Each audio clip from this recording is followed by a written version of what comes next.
Bapa di surga, kami mengucap syukur kepadamu. Engkau telah memberikan kesempatan kepada kami untuk tetap boleh bernafas sampai hari ini. Itu semua karena kebaikan-Mu dalam hidup kami. Sebentar lagi kami akan merenungkan sebagian dari firman-Mu. Tolong Tuhan berkati perenungan hari ini, agar melalui firman-Mu, Roh-Mu dapat bekerja dalam hidup kami. Terima kasih Tuhan Yesus, di dalam nama-Mu kami telah berdoa. Amin. Shalom, salam sejahtera yang dari Tuhan kita Yesus Kristus, dimanapun saudara sekalian berada. Hari ini kita sama-sama akan belajar sebuah tema yang berjudul Yakub ditipu oleh Laban, terambil dalam Kejadian 29 ayat 1 sampai 30. Namun kita akan membacakan ayat yang ke-25 dan 26 saja. Demikian firman Tuhan. Tetapi pada waktu pagi tampaklah bahwa itu Lea. Lalu berkatalah Yakub kepada Laban, "Apakah yang kau perbuat terhadap aku ini? Bukankah untuk mendapatkan Rahel aku bekerja padamu? Mengapa engkau menipu aku?" Jawab Laban, "Tidak biasa orang berbuat demikian di tempat kami ini, mengawinkan adiknya lebih dahulu daripada kakaknya." Saudara sekalian, bagaimana rasanya jika dihianati oleh orang yang kita percayai? Entah itu keluarga kita atau orang yang paling kita kasihi. Tidak bisa dipungkiri, pasti ada rasa kekecewaan yang cukup mendalam kepada orang tersebut.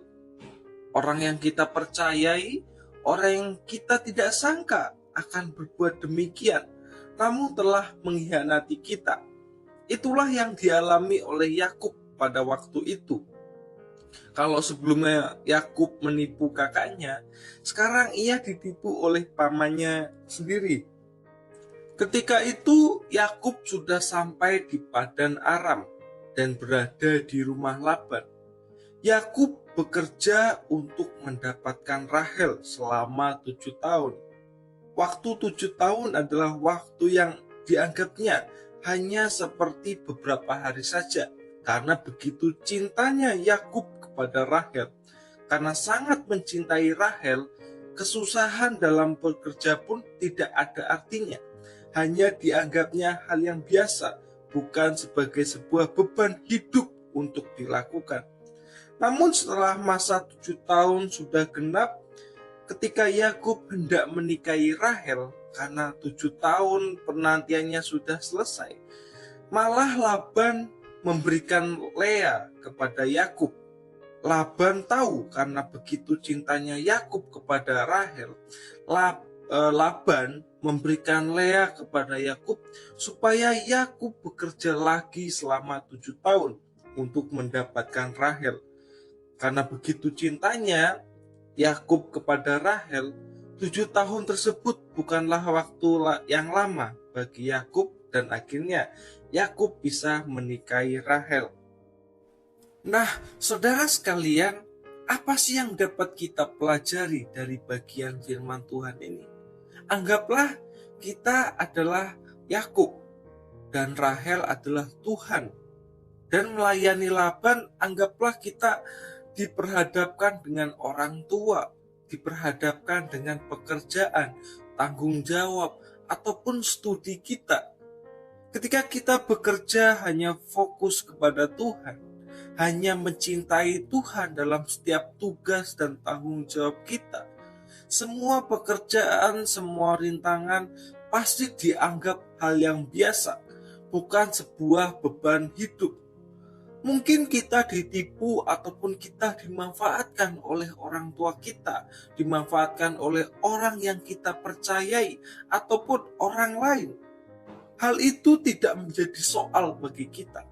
Karena apa? Karena fokus kita hanya tertuju pada Tuhan. Seperti Yakub mencintai Rahel, ia bekerja selama 7 tahun. Yakub melakukan pekerjaan itu tanpa adanya rasa beban karena begitu cintanya kepada Rahel. Demikian juga kita dalam mencintai Tuhan. Ketika kita bekerja, ketika kita studi, ketika kita melakukan tugas dan tanggung jawab kita, lakukanlah semua itu untuk mendapatkan hati Tuhan. meskipun kita ditipu ataupun kita dimanfaatkan oleh orang lain. Hal itu tidak menjadi soal dan tidak menjadi masalah bagi kita, karena fokus kita adalah hanya tertuju pada Tuhan. Jadi saudara sekalian, lakukanlah semua yang kita kerjakan saat ini. Lakukanlah semua itu untuk Tuhan, bukan untuk manusia.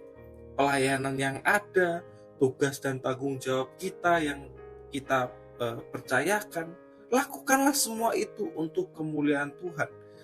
Dengan demikian, kita akan mendapatkan Tuhan dan segala kelimpahan Tuhan ada di dalam hidup kita. Amin untuk firman Tuhan.